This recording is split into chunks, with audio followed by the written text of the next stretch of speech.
Everyone knows the scenario. You got invited to a party and you do some small talk with people you haven't met before.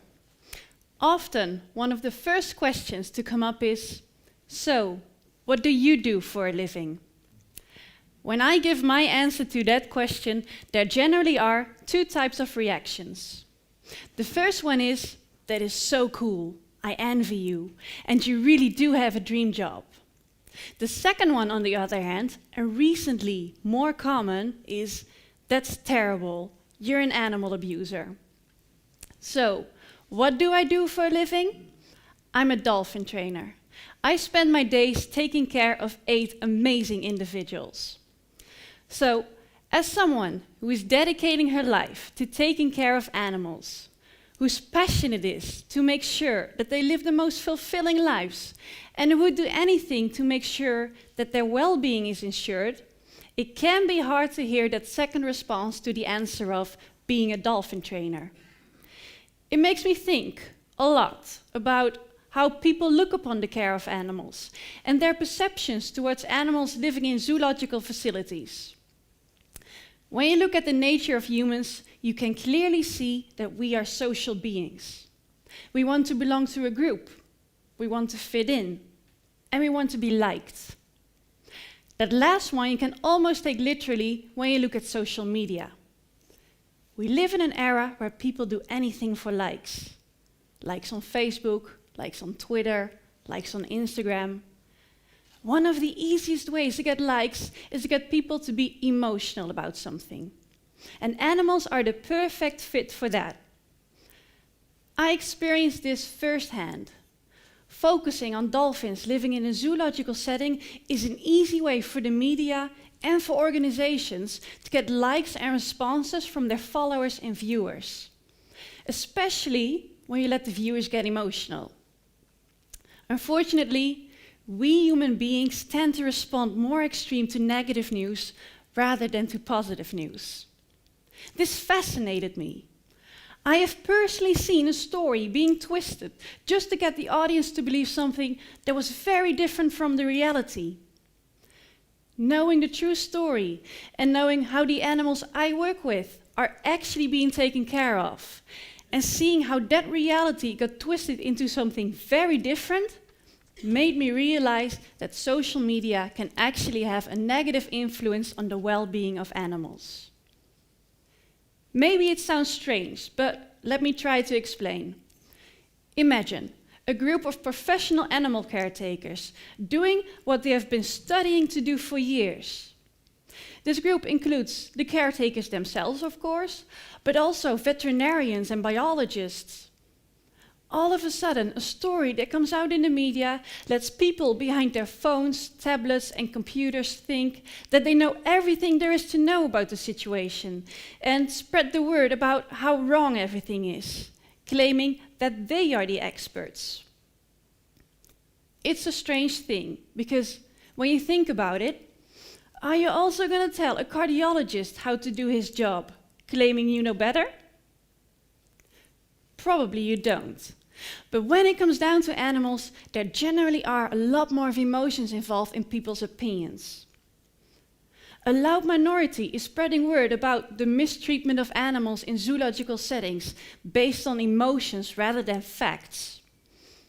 I can only have respect for each and every person that loves animals, and I can feel connected to them because I share the same feeling. However, I am also a realist who tries to look at situations from the animals, specifically the individual's point of view, rather than our point of view. I'd like to tell you a story about an animal that was being loved. He was loved by millions of people from all around the world. Most of you will probably know the movie Free Willy. It's about an orca that lives by itself in a park and that befriends a teenage boy. At the end of the movie, they decide to free Willy, the orca. He jumps into the ocean and he lives happily ever after, reunited with his family that was waiting for him. It's a beautiful Hollywood story.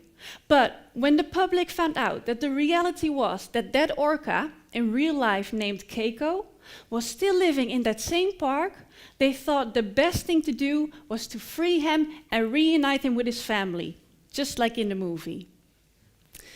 Years went by, and through the generated donations from the public that all came to love Keiko, he was transported from the park where he lived into a rehabilitation facility, and from there to Iceland, where he originally came from when being caught at about 2 years old.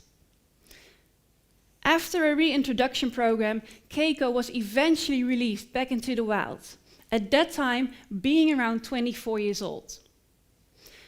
Unfortunately, this was not the happily ever after story, just like it was in the movie.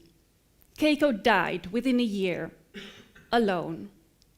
And in that time that he spent in the wild, he was constantly seeking human contact, because that was all he knew. He had spent his entire life being around humans. Now, why do I tell this sad story? Because ask yourself the question, can we love an animal to death? Apparently, we can. Even though we mean so well, we love animals and we want them to have the best of lives. But is what we want for them actually what is best? Was it in the animal's best interest to be released back into the wild? We'd like to think so, but was it really? It is so easy for us to believe in a comforting story rather than in reality. Reality isn't a Hollywood movie. Reality is that it is my job to find out what triggers the animals under my care. What are their likes and what are their dislikes? How can I make sure that those talented and intelligent individuals are being motivated, enriched, and are living the best possible life? Reality is that when I think of the animals under my care, I don't see them as just a group of dolphins. I see each dolphin as an individual. I see Tucker, 37 years old and still eager to learn new stuff every day.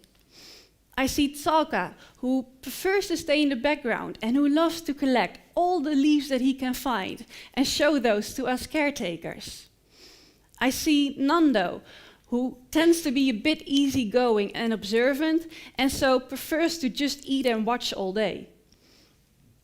Reality is that when we're talking about animals under human care, the focus should not be on the phylogenetic history of animals, meaning the history of a species. The focus should be on the ontogenetic history, meaning the history of the individual. What is the individual used to? How did it develop itself? It is so dangerous for us to make assumptions and to think we know what's best for animals without taking into account their life history, their preferences, and their personalities. A lot of you will maybe already be familiar with the term anthropomorphism. It means attributing human characteristics onto animals. Being anthropomorphic is okay up until some point, because animals absolutely do have emotions. They couldn't survive without them. However, being too anthropomorphic can actually be dangerous to animals, meaning that we could assume that what we prefer and what we like would be the same thing as what an animal would prefer or like. It's like buying a present for someone that you don't know that well.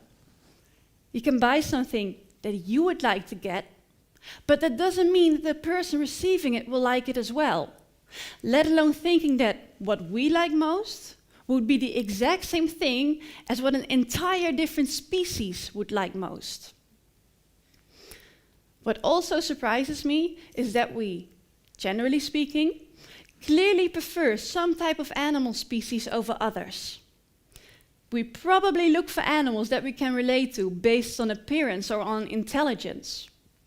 There's a lot more fuss going on about the more popular species, like dolphins, elephants, and great apes, than there is about, for example, reptiles and insects, while they are equally as important for nature's and our survival and for themselves as any other species. Why do we prefer one type of species over the other? When you look at people's response to a media hype regarding animals living in zoos and aquariums, you are likely to think that a lot of us truly care about animals' well-being. People will post on Facebook to never visit a zoo or aquarium because, according to them, those are bad for animals. They will close their computers completely satisfied with themselves, thinking they did something good. They'll walk over to the fridge, open the door, take out everything they need for dinner, and start cooking their vegetables, hopefully, and their piece of meat. Not being fully aware that that piece of meat was a living animal not too long ago that maybe didn't have the best of life. It's funny how we look at certain animal species so differently. Some we love, some we hate, some we eat. Sometimes when it hits home too close, we directly change our opinions. We want to eat meat because the taste is so good. But how about all those strong opinions on the care of animals? They don't count anymore when it comes down to meat? It does sound contradictory, doesn't it? Reality is that a lot of times when it comes down to animals, we let emotions get the better of us. It seems that rational thinking is harder when emotions are involved, and that's what I experience a lot during my time spending it taking care of animals. But luckily, there's also a good side to it, because animals inspire. They make us care, especially when you see them up and close. Actually, the funny thing is, there are people who are passionately against animals living in zoological facilities, animals living under human care. And when you ask them the question, how did you get inspired to care so much about animals? Or how did you become aware of nature's beauty and its importance? Many of them, without realizing, actually answered, I watched the dolphin show when I was a kid. Or I went to the zoo and saw an elephant up and close. They got inspired by having a direct encounter with an animal. When I have the opportunity to introduce people to the animals under my care, you can clearly see that it moves them. They never expected the animals to be that big, powerful, or majestic. It gives them a perception of animals that they never had before. Their respect for and their interest in those animals grows, and with that, the desire to protect those animals. We need to be inspired. We need to be made aware of nature's beauty and its vulnerability.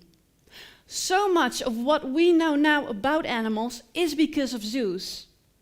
They make people care about everything that we are surrounded by, and at the same time, we need much more awareness. There are so many steps that we still need to take to be able to really take care of nature. Animals are the way to reach the public. Make them care and make them aware.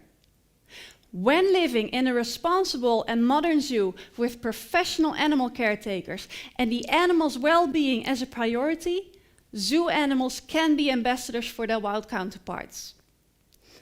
I made my life about animals, caring for them and trying to do whatever I can to help those in the wild. Now, why do I think this story should be told? Because I absolutely love animals. And I think animals should be loved for the beings that they are, not for what we want them to be. Thank you very much.